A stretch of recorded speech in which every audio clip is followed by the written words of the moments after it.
the ancestral stuff allows you to get different contexts and understand, okay, in these different groups eating different things, these are the outcomes that we see. So you can start to try to see where are the patterns. Yeah. What's the overarching pattern, and get into the nitty gritty of that. So, and that's not necessarily incongruent with understanding things from a modern or mechanistic perspective. You just have to take out the idea that whatever was done in the past was most optimal.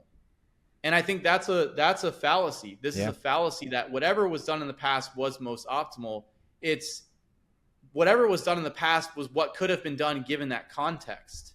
Because you're coming from a framework now where you're saying, how can I manipulate my context, my external environment and my internal environment to get the best outcome possible? And then you're looking in these other groups to understand what the trends are. What are the patterns that you see in these different eating habits, in these different contexts? And then also, what can we do from a modern perspective in our understanding of the physiology to, in conjunction with these patterns, to come up with an optimal eating habit, lifestyle pattern, etc. You see something like the blue zones, right? And there's this debate, they're all plant-based, they're all this and that. When I look at the blue zones, one of the main things that I see, and this is something that I even see in my client base, populations or people, when they're in older age, who are still integrated in society, have a purpose, have a role, have fulfillment, and are involved in community, tend to do significantly better than people who are checked out of society. Yeah. And the blue zone populations all of them seem to have a reverence for their elderly population,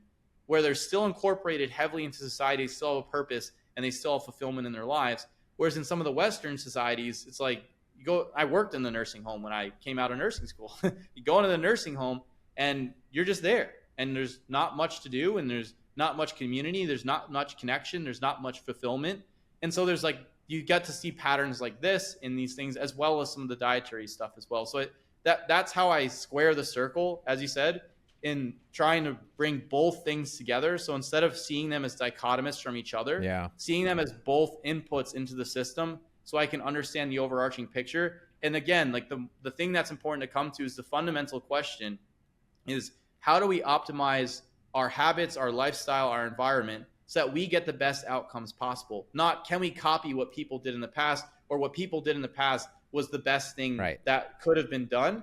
That was the best thing that could have been done in that context. The context has now changed. We have access to a lot more information and a lot more resources, and functioning under that logical fallacy, I think, is a huge disservice in terms of trying to understand what's going to be best going forward. All right, friends, thanks for tuning in to another episode of Radical Health Radio. We got a fresh new podcast for you every Wednesday. If you enjoyed the show, consider liking, subscribing, reviewing, and rating us on your podcast platform. It helps to spread this message of radical health. We'll see you next week.